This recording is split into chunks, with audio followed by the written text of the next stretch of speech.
So a few of us are going to head over to the acres and feed the chickens and look at the area where we're going to put the rotational pig paddocks.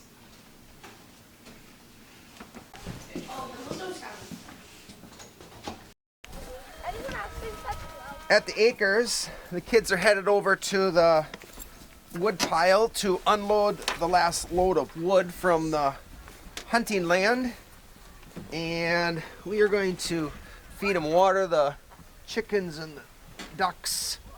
Now, I normally don't put on my coverall for this, but we are going to look at a little project after this, so that's why I'm putting on my boots too. And it's always nicer to be a little warmer than a little colder, at least for me.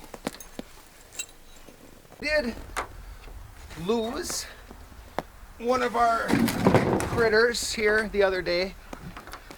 We did lose a critter months back when it was really cold, but it was an older chicken, as in probably like 8 years old. So I wasn't surprised. But I guess the duck was older too, but it wasn't to natural causes.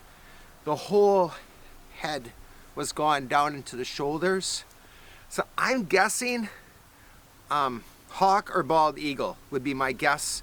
So we'll have to look things over, look to see if there's any tracks around the whole fence yet, and that we didn't lose anybody else today.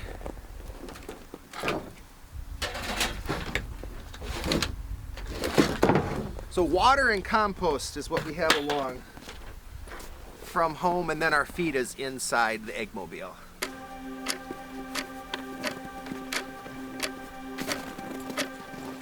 Yeah, so yesterday when we had slid the fencer off, took it home to charge it up because we've been lacking a little sun lately. It was slid on the opposite way, then we couldn't get it off. So I just turned it around to get it correct. We do use the bag here to go over our buttons, so that way when it blows snow or it's raining, our button doesn't freeze. Otherwise you can't turn it on and off. So I was just checking to make sure I had it off. And then with it cold like this, I normally just go over the fence because it's sort of hard to find the hole to put the fence post back in. Time goes by, yeah, you and I are running out. Time goes by, I've changed my mind about you and I. So would you stay for a minute so I can be brave?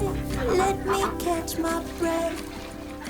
Now I can feel what I'm saying. Chicken chores are done, but one thing I didn't do, well, today or the other morning, was I did not lift the fence on this side, and the bottom line on the Premier fence is not hot, so that's why I'm trying to just lift it up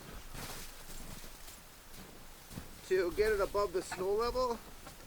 That, and I don't want it to freeze down if we would want to move it.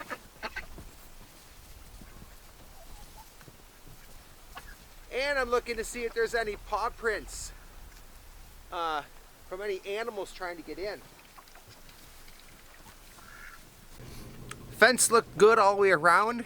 Got the fence up raised so that it's not touching so much snow. Let's head over there to see how the kids are doing unloading the trailer of wood.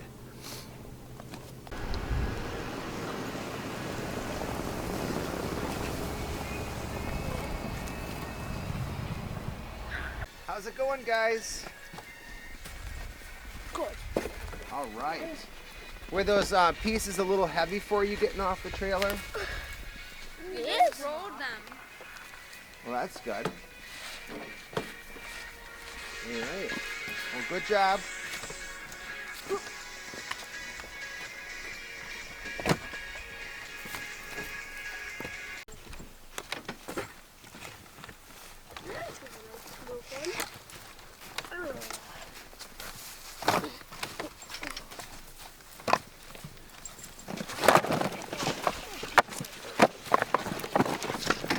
finish unloading this wood, and then we're going to measure out the approximate spot for the pig paddock. Because the kids have joined 4-H this year, we're going to be getting some pigs in a month or two when it warms up a little bit. And we need to look at that space, where we're going to put them, and get all those sort of ducks in a line there, make sure that we're all set for when those pigs do come.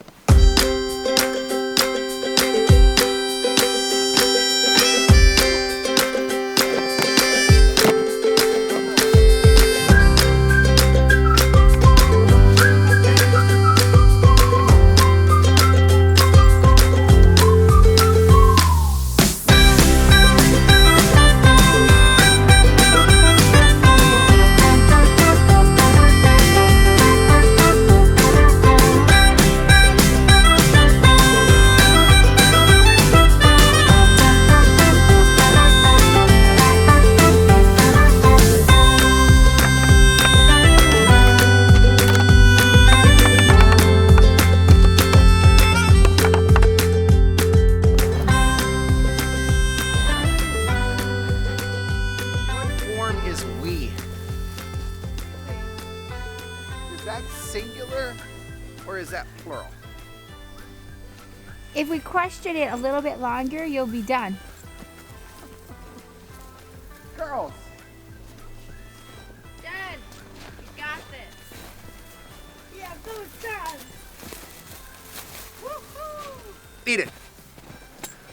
It's a straw bale. It's as light as you can get. Ezekiel. Where's the other? No, but those are gonna make the starting. Oh.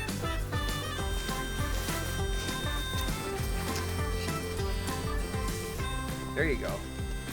All right, so the straw bale's up. What did I say we had? 2, 4, 6, 7.5, 16. Hey, don't push too hard or it will push the other side over. 7.5, 16-foot rows, and 7 of those rows go up 4 foot. So that is how much wood we brought across, plus just a few lone ducks right there because I had a little space in the back, and then, you know, we have wiggly trailer driving 30 miles, so threw those back in for weight. Now, hopefully the more fun part, we're gonna look this direction and look to see where we're gonna try and start our rotational pig paddock that we'll hopefully start to put in late next week. Yes, it is cold. It's like 12 degrees out right now. So how are we gonna do that? Well, the snow is on top, and I think it's not totally frozen, like less, I think it's probably less than an inch under the snow is frozen. So we're gonna be able to push the posts in.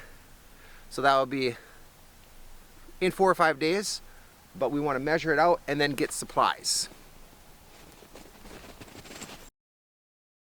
Hey guys, we're jumping in the vlog here to give you a fishing break. We're going to give you a little content of what happened this past year up in Alaska when I was commercial fishing, and then we'll have you jump right back into what we're doing out at the acres. So come on along with me and we'll hop back to Alaska. So let's talk about some interesting news that I heard come across our radio yesterday. And that interesting news is this. Well, before we get to that, you remember this is the largest run ever in Bristol Bay, and every fish that is caught right now is adding to that new record that broke back in the 90s, of which, remember, this industry's been going since 1881. And maybe one other little tidbit on that. 1951 was the first year that motorized boats were allowed to fish Bristol Bay, and what that really meant was it took this boat, that was controlled by the cannery. It was given to the person to use, and then they brought their fish in, and then that boat was taken in back in by the cannery, and now gave more power to the fishermen. So that happened back in 1951. But the interesting news that came across wavelengths yesterday was the canneries are running out of reefers. they are running out of the containers that they need to put their product into. So what does that mean? Today's Saturday, tomorrow's Sunday, Monday, starting Sunday I believe it is, there's a good chunk of canneries that's it, they're done. They're going to be done for the season because they don't have any more reefers. They don't have any more containers to put their goods in that are going to have a freezer run system to keep all that stuff frozen and awesome and good. So this should be interesting to play it out. I know here with Copper River, they are packed. They have not limited us at all. We have a lot less boats than many of these other canneries do, but they have not limited us. I do know, however, that the tenders are holding their fish a little bit longer in their holding RSW systems.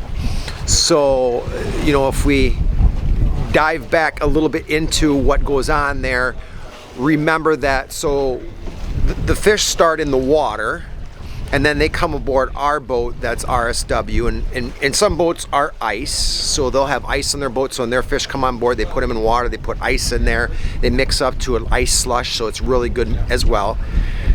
Okay, so then it goes from our boat at the end of the period to the tender, so that way we all don't have to go into the cannery, we just meet the tender wherever. And then the tender, you know, the tender can hold, you know, maybe anywhere from 70 to 220,000 pounds. So then they get full-ish, or maybe they get a call from the cannery and the cannery says, we need some more fish. They might not be full, but then they'll go and they'll deliver their fish to the cannery. And so now what's happened is the cannery then, when they put their fish up into the cannery, I think Copper River does, I think it's over, it might be close to 300,000 pounds. I forget what they can hold. And that is full. So then the tender has to hold the fish longer in their RSW system, waiting for the cannery to catch up with what they're doing. So pumped that we're still fishing. But on the other hand, if some canneries are already saying we can't take anymore, we're out, we don't have any more room, I'm wondering how long we'll be able to go. I'm hoping for maybe a week, 10 days would be awesome, because, well, not only are we out catching fish, but as these other canneries are saying enough is enough, we can't take anymore, that means those boats are going to be going home early because today's the 16th. You know, many of these boats are going to start to go home already on the 20th through the 22nd. That's when a lot of them are going to go home because they're up already here for 4 weeks already. So it's time for them to go home. So that's should open it up hopefully for us to not have to contend for the fish. Once we find the fish, sit on an hour or whatever, take up our product, throw the net back out, take up our product, throw the net, and just keep repeating the process without any other boats being near us that we have to contend with or make sure our net doesn't float into or things like that. So that's the big news, guys, on the big year of a projected, you know, 72 million fish. The canneries, many of the canneries have ran out of reefers, and so we'll see what happens.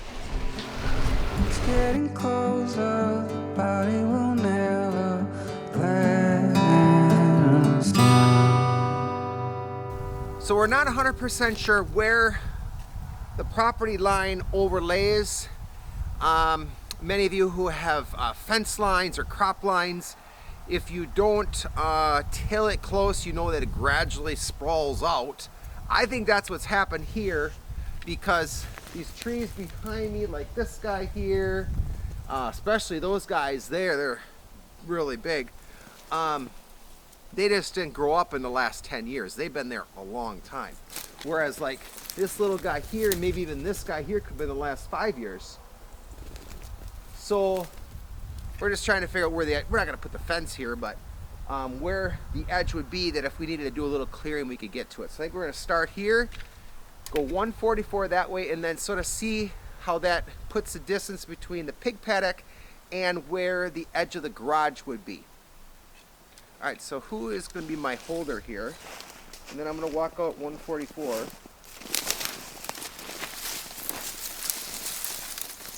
And it doesn't have to be precise. I mean, it could go there, it could go there. So we're just gonna go.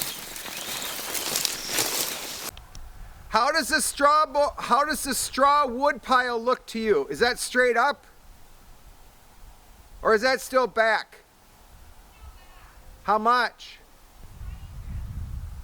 Oh, just at the start, so it's probably like 10, 15 feet? You know, so you'd start with that square with, you were gonna use the 16-foot by 6-foot panels to put the pigs in and then get them used to the electric fence.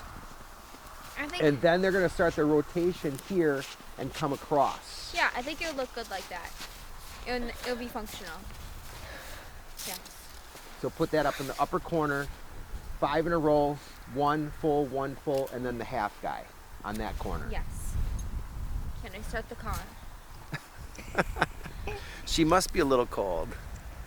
All right, well, we're gonna try and run with that now. The next thing we're gonna do is we are gonna head to the store to pick up, I wanna pick up 8-foot posts that I'm gonna cut in half and take a chainsaw and do that. And then also pick up our 20-foot rear rod that we're gonna cut down into our 6 parts. And there was one other thing, but it's not as big.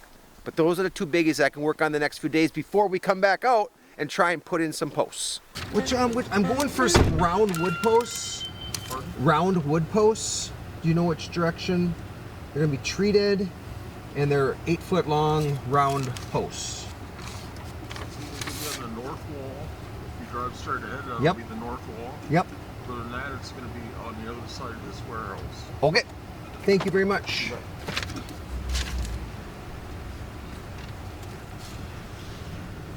We are headed in the backside of the lumber yard to get our round posts, green treated, and our rear rod.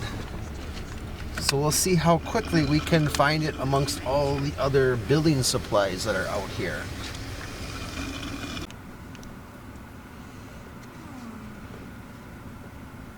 What are we having for supper?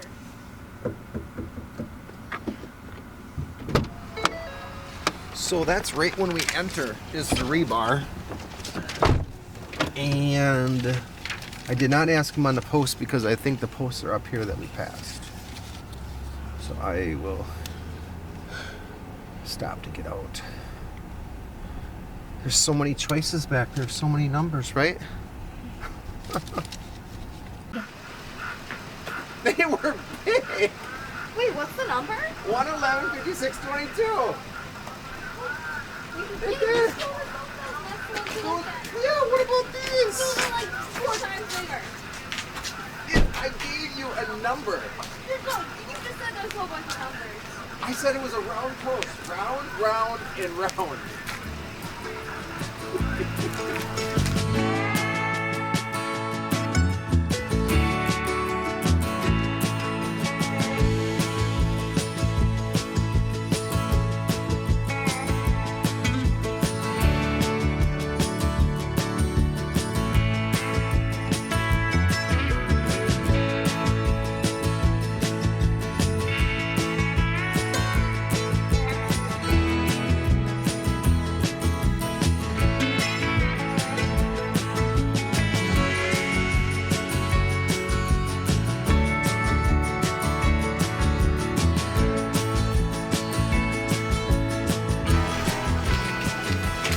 $15 are loaded, and now we need to get our 20 rebar, supposedly from over there.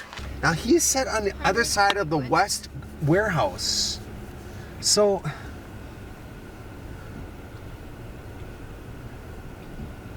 I mean, he thought we were gonna have to drive out and drive back in.